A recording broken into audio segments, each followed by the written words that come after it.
ಜನವರಿ 23ನೇ ತಾರೀಕು ವರುಣಾ ವಿಧಾನಸಭಾ ಕ್ಷೇತ್ರದಲ್ಲಿರುವ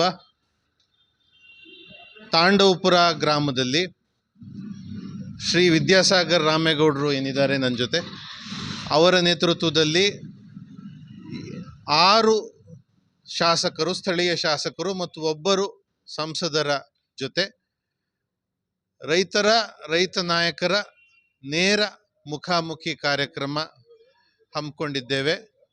ಇದು ವಿಶೇಷವಾದ ಕಾರ್ಯಕ್ರಮ.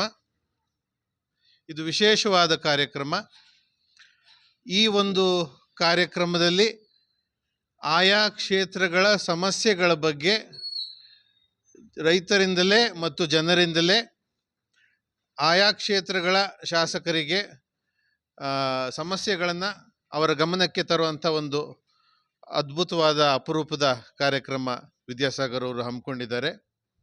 ಈ ಒಂದು ಕಾರ್ಯಕ್ರಮದ ಪೂರ್ವಭಾವಿ ಸಭೆಯಾಗಿ ಗುಂಡ್ಲುಪೇಟೆಯಲ್ಲಿ ನಾವು ಸೇರಿದ್ವಿ. ಈ ಪೂರ್ವಭಾವಿ ಸಭೆಯನ್ನು ಮಾಡಿ ಇಲ್ಲಿ ಭಾಗದಿಂದ ಹೆಚ್ಚು ಜನರನ್ನು ಆ ಒಂದು ಸಭೆಗೆ ಕರ್ಕೊಂಡು ಬರಬೇಕು ಅಂತ. ಈ ಭಾಗದಲ್ಲಿ ಹೇಳಿದಂಥ ಪ್ರಮುಖ ಒತ್ತಾಯ, ಮೂಲೆ ಹೊಳೆ ಚೆಕ್ಪೋಸ್ಟ್ನ ನೀರನ್ನು ಈ ಭಾಗಕ್ಕೆ ತೆಗೆದುಕೊಂಡು ಬರಬೇಕು ಏತ ನೀರಾವರಿ ಮುಖಾಂತರ ಅಂತ. ಜೊತೆಗೆ ಗ್ರಾಮ ಠಾಣೆ ಗಡಿಯಲ್ಲಿ ಇಲ್ಲ ಅನ್ನೋ ಒಂದು ಕಾರಣಕ್ಕೆ ಖಾತೆಗಳಾಗ್ತಿಲ್ಲ. ಗ್ರಾಮ ಠಾಣೆಗಳು 1902 ಬ್ರಿಟಿಷರು ಏನು ಗ್ರಾಮ ಠಾಣೆ ಅಂತ ಯೋಜಿಸಿದ್ರು, ಏನು ರೂಪಿಸಿದ್ರು, ಅಷ್ಟು ಮಾತ್ರ ಗ್ರಾಮ ಠಾಣೆ ಆಗಿದೆ ಈಗಲೂ ಕೂಡ. ಬಟ್ ಗ್ರಾಮ ಠಾಣೆಗಳು ಬೆಳೆದಿವೆ, ಗ್ರಾಮ ಠಾಣೆಗಳಲ್ಲಿ ಮನೆಗಳು ಜಾಸ್ತಿ ಆಗಿವೆ, ಜನಸಂಖ್ಯೆ ಜಾಸ್ತಿ ಆಗಿದೆ. ಆ ಕಾರಣ ಎಲ್ಲ ಗ್ರಾಮಗಳನ್ನು ಗ್ರಾಮ ಠಾಣೆ ಎಂದು ಘೋಷಿಸಿ ಖಾತೆ ಕೊಡಬೇಕು ಅನ್ನೋದು ಒಂದು ಪ್ರಬಲವಾದ ಒತ್ತಾಯ. ಜೊತೆಗೆ ಈ ಭಾಗದ ದೇಶಿಪುರ, ಬರಗಿ, ಹೊಂಗಳ್ಳಿ, ಚನ್ನಮಲ್ಲಿಪುರ ಗ್ರಾಮಗಳಿಗೆ ನೀರು ದೊರಕಬೇಕಂದ್ರೆ ನಳಿಯೂರಮ್ಮನ ಕೆರೆ, ಮಲ್ಲಯ್ಯನಪುರ ಕೆರೆ, ಚಿಕ್ಕೆರೆನ ಪೈಪ್ಲೈನ್ ಮುಖಾಂತರ ನೀರನ್ನು ತುಂಬಿಸೋ ಅಂಥ ಒಂದು ಕೆಲಸಗಳಾಗಬೇಕು ಅನ್ನೋದು ಒಂದು ಪ್ರಬಲವಾದ ಒತ್ತಾಯ ಬಂತು. ಜೊತೆಗೆ ವನ್ಯಪ್ರಾಣಿಗಳ ಹಾವಳಿ ಈ ಭಾಗದಲ್ಲಿ ಹೆಚ್ಚಾಗಿದೆ. ಸೊ ಅದನ್ನು ತಡೆ ಹಿಡಿಬೇಕಂದ್ರೆ ದೊಡ್ಡ ಮಟ್ಟದಲ್ಲಿ ಇಲ್ಲಿ ಫೆನ್ಸಿಂಗ್ಗಳಾಗಬೇಕು. ರೈಲ್ವೆ ಕಂಬಿಗಳಿಂದ ಆನೆಗಳು ಬರದೇ ಇದ್ದಂಗೆ ಮತ್ತು ಎಲೆಕ್ಟ್ರಿಕ್ ಫೆನ್ಸಿಂಗ್ಗಳು ಮತ್ತು ಎಲ್ಲ ಟ್ರೆಂಚ್ಗಳು ಮತ್ತೆ ಚೆನ್ನಾಗಿ ದೊಡ್ಡ ಮಟ್ಟದಲ್ಲಿ ಅದರ ಪುನಶ್ಚೇತನ ಆಗಬೇಕು ಅನ್ನೋದೊಂದು ಪ್ರಬಲವಾದ ಒತ್ತಾಯ ಬಂತು. ಅದರ ಜೊತೆಗೆ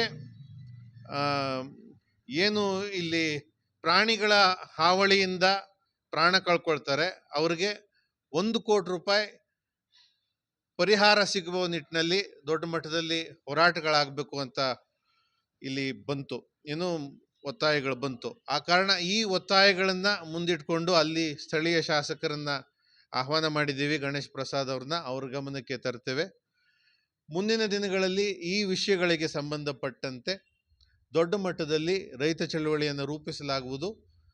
ಈ ಗುಂಡ್ಲುಪೇಟೆ ತಾಲೂಕಿನಲ್ಲಿ 10,000 ಹೊಸ ಸದಸ್ಯರನ್ನು ಏಕೀಕರಣದ ಹಾದಿಯಲ್ಲಿ ಕರ್ನಾಟಕ ರಾಜ್ಯ ರೈತ ಸಂಘ ಹಾಗೂ ಹಸಿರು ಸೇನೆ ಹೊಸ ಮೆಂಬರ್ಗಳನ್ನು ಮಾಡಿ QR ಕೋಡ್ಗಳನ್ನು ಕೊಟ್ಟು, QR ಕೋಡ್ಗಳನ್ನು ಓಪನ್ ಮಾಡಿದ್ರೆ ಅವ್ರದ್ದು ಮೆಂಬರ್ದು ಪ್ರೊಫೈಲ್ ಓಪನ್ ಆಗೋ ಹಾಗೆ, ಆಮೇಲೆ ರೈತ ಸಂಘದ ವೆಬ್ಸೈಟ್ ಓಪನ್ ಆಗೋ ಹಾಗೆ ನಾವು ಹೊಸ ರೂಪ ಕೊಡೋ ನಿಟ್ಟಿನಲ್ಲಿ ಇಲ್ಲಿ ಬಂದಿದ್ದೇವೆ.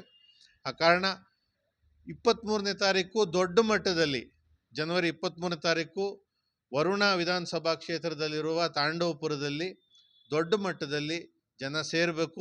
ನಿಮ್ಮ ಕಷ್ಟಗಳನ್ನು ಅಲ್ಲಿ ಪತ್ರಗಳ ಮುಖಾಂತರ ತೆಗೆದುಕೊಂಡು ಬಂದು, ಸ್ಥಳೀಯ ಶಾಸಕರಲ್ಲಿರ್ತಾರೆ ಗಣೇಶ್ ಪ್ರಸಾದ್ ಅವರು ಮತ್ತು ಇತರೆ ಶಾಸಕರುಗಳು ಇರ್ತಾರೆ, ಅನಿಲ್ ಚಿಕ್ಕಮಾದವ್ರು ಇರ್ತಾರೆ, ಡಾಕ್ಟರ್ ಯತೀಂದ್ರ ಸಿದ್ದರಾಮಯ್ಯ ಅವರು ಪ್ರಮುಖವಾಗಿರ್ತಾರೆ, ದರ್ಶನ್ ಪುಟ್ಟಣ್ಣಯ್ಯ ಅವರು ಪ್ರಮುಖವಾಗಿರ್ತಾರೆ, ಆಮೇಲೆ ರವಿಶಂಕರ್ ಅವರು ಇರ್ತಾರೆ, ದರ್ಶನ್ ಧ್ರುವನಾರಾಯಣ್ ಅವರು ಕೂಡ ಪ್ರಮುಖವಾಗಿರ್ತಾರೆ, ಆಮೇಲೆ MP ಅವರಾದಂಥ ಸುನಿಲ್ ಬೋಸ್ ಅವರು ಇರ್ತಾರೆ, ಗಣೇಶ್ ಪ್ರಸಾದ್ ಅವರು ಕೂಡ ಪ್ರಮುಖವಾಗಿರ್ತಾರೆ.